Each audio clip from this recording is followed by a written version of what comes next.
As the new school year starts, students can be exposed to new technology in the classroom, and cybersecurity experts say parents play a crucial role in making sure kids stay safe online when they're at school. John Szymanski with Purdue Global is here joining me. He has more than 30 years of information security experience. John, thanks so much for being here with us. Thank you for having me. You know, so a lot of students are issued laptops at school that they bring home. What do parents need to be asking school officials, right, about how secure those devices are? Well, number one, the parents should be asking what they're doing to secure those devices. Are they putting antivirus? Are they up to date? And how they get those updates, whether when they're sitting at home or when they're sitting in the classroom, and how often those updates are applied to those devices. And then what are they doing to keep the students from going onto websites that are inappropriate to learning? Just need to get all that information from the school. So when we think about that from a school leader's standpoint, what are some of the best practices that school leaders can do, and what kind of training should teachers be getting? So teachers should be paying attention to what's happening both in the classroom and what the conversations are between students. Who's doing what, how they're doing it, and more importantly, looking at their devices and how they're moving and manipulating those devices through the classroom and through the teaching environment from when they come to school and when those items are at home. Yeah. So we know that a lot of these AI scams lately have been targeting younger users. Can you tell us a little bit about, some of the most common AI scams you're seeing, and then, what parents need to be thinking about and talking to their children about when it comes to them?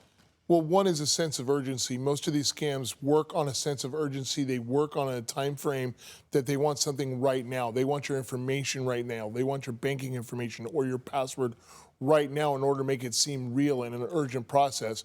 One of the things that I commonly advise parents is to advise their children, take a step back, take a moment, take a deep breath and think it through.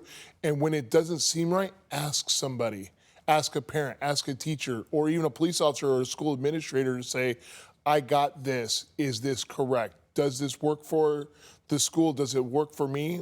And just take a step back. Nothing is super urgent unless it comes from your parents or from your teacher or from a school administrator.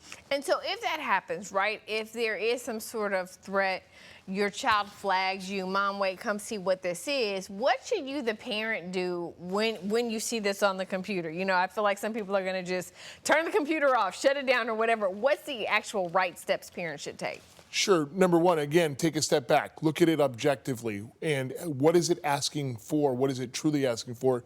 And is this a person or an entity that you trust? Is this a new business? Or is it Amazon, for example, or Google saying, hey, this is something that we need to get done? But again, ask your friends, ask other people, ask somebody like myself or a professor or somebody who's been in this business and is aware of what's going on. There are lots of phone calls that come out today, especially with AI, and we talk about some of the scams, vishing and phishing, voice or email, and my family has been the victim of it. I've been the target of it as well. To say, just take a step back, think it through, ask somebody else, get somebody else's opinion, get a consensus going on what you should do and how this is going to play out. Yeah, we spend a lot of time talking about the school-issued devices. What about the devices that kids have at home, right? Their tablets, their laptops, their home laptops. Is there something in particular you recommend parents putting on those devices to keep them safe? Making sure that they're up to date, that in the case of, let's say, a Microsoft device or an Apple device, that the manufacturers are putting out those device updates and making sure they're constantly update. One of the big things I'm a fan of is called OpenDNS. It allows parents to set boundaries on the internet for their child so they can't go to, say, inappropriate websites, they can't go to gambling and those types of things. To help protect their child and to protect the device, because they could get infected with a virus or some type of malware that is now stealing their information. Yeah. OpenDNS, in case you needed to hear it twice. John Szymanski with Purdue Global, we thank you so much for your time today. Thank you very much.